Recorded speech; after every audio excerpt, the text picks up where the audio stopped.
خانقاہ ربانیہ نقشبندیہ روحانی معالج پیر مفتی احسن محمود نقشبندی صاحب۔ آج کی آخری بات وہ یہ ہے کہ محرم کے مہینے کو کہتے ہیں جی غم کا مہینہ ہے۔ میں نے جیسا کہ کس کا مہینہ جی؟ غم کا مہینہ۔ پہلی بات یاد رکھیے کہ پورے سال میں اللہ نے کوئی بھی مہینہ غم کا نہیں بنایا۔ دیکھیں ہم تو شریعت کو فالو کرنے والے ہیں، شریعت کے پیچھے چلنے والے، ہم لوگوں کو دیکھ کے تو نہیں چلنے والے، وہ غم کریں ہم بھی بیٹھ جائیں۔ اب غم میں کیا ہوتا ہے؟ غم کی تعریف ان کی یہ ہے کہ بھائی محرم کے مہینے میں شادی نہیں کرنی، محرم کے مہینے میں مکان تعمیرات نہیں کرنا ہے، محرم کے مہینے میں نئے کپڑے نہیں پہنے، محرم کے مہینے میں گوشت نہیں کھانا، محرم کے مہینے میں کوئی خوشی کی تقریب نہیں کرنی، محرم کے مہینے میں کوئی نئی جو ہماری طریقہ کار ہے کوئی کام نہیں کرنا، بس بیٹھ جاؤ آرام سے، غم کرو۔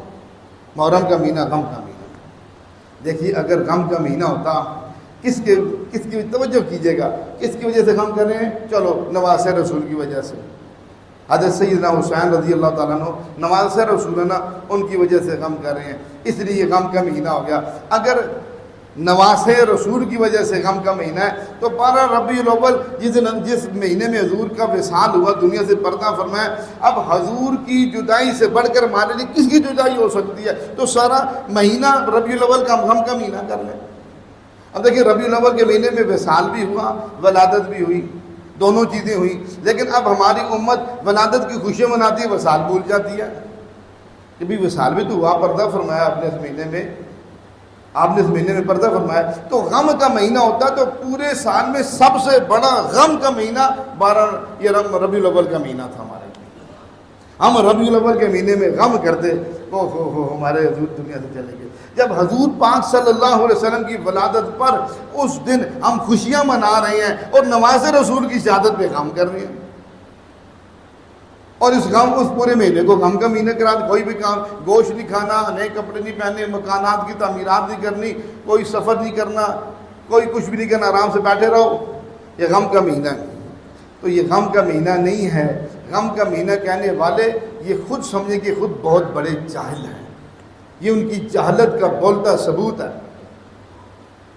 اس لیے تو سارے غم کے مہینے بن گئے۔ جیسے میں نے کہا کسی نہ کسی مہینے میں کسی نہ کسی دن جلیل القدر صحابہ کی شہادت ہوئی۔ اب 8 ذوالحجہ کو 18 ذوالحجہ کو عثمان رضی اللہ تعالیٰ عنہ کی شہادت ہوئی، ہم کہیں ذوالحجہ کا سارا مہینہ غم کا مہینہ جی، محرم کا مہینہ غم کا مہینہ، سارے مہینے غم کے مہینے۔ تو پھر ہم کام کب کریں گے؟ کس مہینے میں کریں گے؟ ہر مہینے میں چھٹیاں ہوں گی، غم ہوگا، سارا نظام دھرم بھرم ہوگا، یہ سب جہالت کی باتیں۔ اس لیے ہمیں اسے اعتراض کرنا چاہیے، محرم کا مہینہ غم کا مہینہ نہیں ہے، محرم کا مہینہ مبارک مہینہ ہے۔ اس کو اللہ نے شہر اللہ کہا، اللہ نے اس کو اپنی طرف نسبت دی، یہ میرا مہینہ ہے۔ تم جب نسبت دی مبارک مہینہ ہے، اللہ نے اس کو قرآن میں کہا یہ عزت والا مہینہ ہے۔ تو محرم کا مہینہ عزت والا مہینہ ہے، محرم کے مہینہ مبارک مہینہ ہے، محرم کا مہینہ اسلامی سال کے آغاز کا مہینہ ہے، نہ کہ غم کا مہینہ ہے۔ غم کا مہینہ اس لیے ہوگا جو بے دین اور جاہل لوگ ہیں۔ ہم اہل سنت والجماعت کے لیے یہ عزت والا مہینہ ہے، ہم نے اس کی عزت و احترام کرنا ہے، اس کے اندر عبادات کی کثرت کرنی ہے، اس کے اندر حضور نے جو روزے کا فرمایا روزہ رکھنا ہے، حضور نے جو وسعت کرنے کا فرمایا اہل و عیال پہ وہ ہم نے وسعت کرنی ہے، ہمیں جو حکم دیا گیا ہم وہ کریں گے۔ ہم معاشرے کو دے کر ان کی جہالت کے پیچھے ہم نہیں چلیں گے۔ اللہ پاک کی بارگاہ میں دعا ہے اللہ جل شانہ ہم سب کو عمل کرنے کی توفیق نصیب۔ ہمارے ہاں جادو، جنات، بندش اور نظر بد کا شافی علاج قرآن و سنت کی روشنی میں کیا جاتا ہے۔